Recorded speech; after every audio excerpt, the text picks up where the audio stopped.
Good evening, and thank you so much for joining us on this Monday. You're watching the 9 at Night. I'm Stephania Jimenez. Tonight, the mother of one of the children who was killed in Uvalde 6 months ago is suing several police departments, the Uvalde School District, and also a gun maker. Now, the mother of one of the children who was killed in Uvalde 6 months ago is also suing.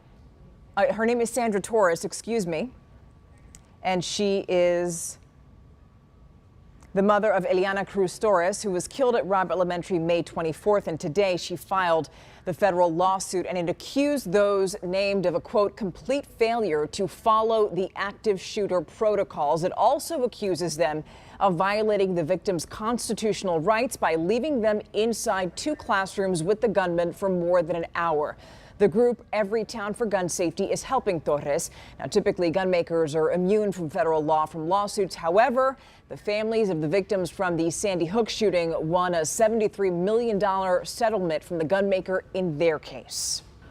In other news, San Antonio police are looking for the people who shot a man and then left him in critical condition. That shooting happened around midnight along Hicks near Clark and Rigsby, which is on the southeast side.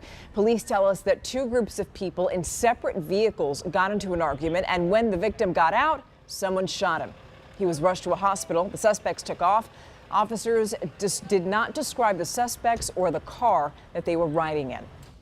A holiday manhunt now over. After 4 days of searching, San Antonio police have hauled in the man accused of shooting his girlfriend to death on Thanksgiving. 24-year-old Paris Shaw now in a Bexar County jail facing an aggravated assault with a deadly weapon, causing serious bodily injury along with several other charges. That shooting happened just before midnight at a home on Barbed Wire Pass. Now let's show you daylight video of that scene. When Bexar County deputies arrived at the home, they found the front door open and heard someone inside struggling to breathe. That's when they found the victim, Shaw's girlfriend, on the couch bleeding. She was taken to University Hospital and was placed on life support, but she died yesterday. Now Shaw's bond is set at $232,000. He was hired to teach young girls gymnastics at a summer camp, and now he is charged with sexual assault. Police in Boerne took in 74-year-old Michael Spiller into custody on November 18th. The allegations of sexual assault and molestation go all the way back to 2001 to present day from multiple cities. The most recent allegation came from a girl around 12 or 13 years old who attended his Circus Arts for Kids camp at the Boerne Gymnastics Center. The alleged victim came forward to police and claims that there are more victims. The Boerne Gymnastics Center refused to comment on the allegations. If you know anything about this, call Boerne Police. Their number is right there on your screen. It's 830-249-8645. This afternoon, City Council closed the application process to find a temporary replacement for Clayton Perry. He's the District 10 Council member on a sabbatical after being charged in a hit-and-run crash. He's now charged with a DWI as well as failure to stop and give information. For 2 weeks, the city accepted applications, and now the selection process is going to begin. So on Wednesday, council members are going to choose up to 3 people to interview for that job. And then on Thursday, they're going to interview them. Now, whoever they pick is going to start right away. Meantime, Perry's arraignment hearing is scheduled for December 12th. Another archaeological dig beginning at Alamo Plaza is trying to find out if there's anything left to the Alamo Mission South Wall. It's part of the Alamo redevelopment project. Today, crews put up fencing at Alamo Plaza, and the dig itself is going to be southwest of the Alamo Ranch. It's part of a $400 million redevelopment coordinated by the city, the state, and also a private trust. Other digs like this have uncovered artifacts and adobe walls beneath the plaza. This is expected to last 6 weeks, but it's not going to affect any visitor activities at the historic plaza. Now, something tells me this week is going to be a lot better for digs. Did you see how blue the sky was today? Meteorologist Adam Caskey has your forecast. Fog, drizzle, and overall dampness quickly taking over tonight and lasting through the morning commute on your Tuesday. Expect road spray, wet roads, and reduced visibility with that nuisance dampness through about 8-9 a.m. But the kind of dampness that doesn't really add up to much, maybe a few hundredths of an inch here and there. And then by the midday, we get back to some sunshine. We're right near 80 degrees and mostly sunny by tomorrow afternoon. Cold front hits tomorrow night That'll drop temperatures for Wednesday and Thursday. We're looking at a high of 60 on Wednesday, some gusty winds as well. And by Thursday, we're down in the mid-50s, so have the jackets within reach and ready to go for the middle part of this week.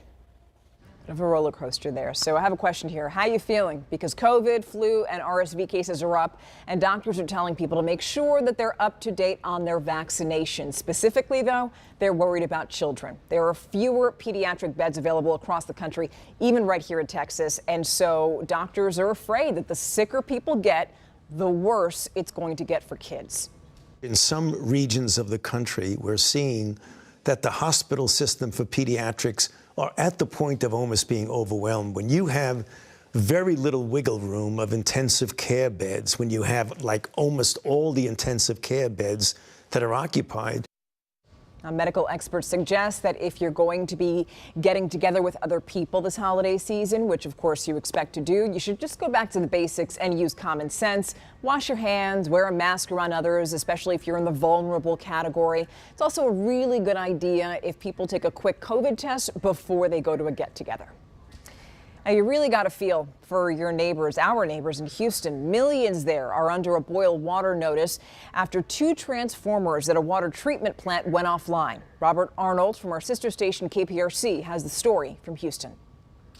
When we heard a power outage is what caused the problems at this water purification plant, our first question was, aren't there backup generators here? The answer is yes, but according to the city, a call has to be made to turn those on. I have instructed Public Works to do an overall review of our system, a diagnostic review, to see how we prevent this from happening again.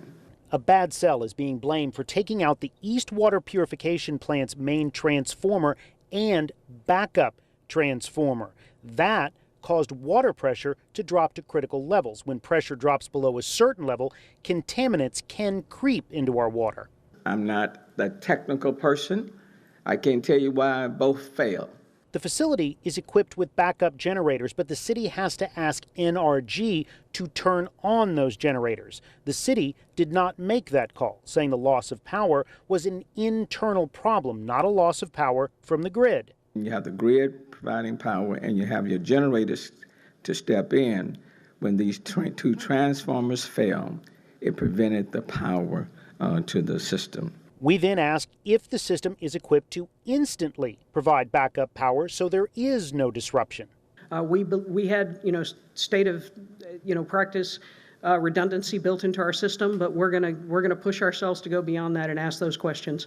Public Works officials say at this point there are no indications contaminants made it into our drinking water. The mayor says the boil water notice was done out of an abundance of caution. I think they did the right thing in issuing this basically a warning. Rice University engineering professor Pedro Alvarez is an expert on water treatment systems. Alvarez says since the water pressure never reached zero and was not below critical thresholds for very long, the risk is minimal. I would consider this a warning that underscores the need for a more resilient system. Reporting from Houston, Robert Arnold, KSAT 12 News. All right, now let's switch gears here right now and talk about better news. Oil prices, yeah, they're the lowest they've been in almost a year. Futures for West Texas Intermediate crude oil, which is the North American benchmark, went down a little more than 3% today. And then futures for the global benchmark, Brent crude had a similar drop, which sent oil prices down to $81 a barrel. So what does that mean for you? Well, they're the lowest they've been since January. Analysts say that fears about COVID-19 restrictions and lockdown protests in China have caused a dent in demand, which leads to lower gas prices right here in the U.S. According to AAA, the national average cost of a gallon of gas is now $3.35, but here in San Antonio, we're paying less than $3 a gallon. Now that the holiday season is underway, you can do something to make a child feel really special. We're in the middle of our KSAT Community Share the Shoes campaign, and you can donate a new pair of shoes or socks. They'd go to a child in need. We're teaming up with the San Antonio Police Department and Zapatos for this campaign. You can donate at any of the 6 SAPD substations that you see on your screen through December 16th. And of course, it's a lot of information to remember, but don't worry, we have it for you on our KSAT community page, which you can find on ksat.com. Just like that, we're out of time. The 9 at Night returns tomorrow. Have a beautiful night. We'll see you tomorrow.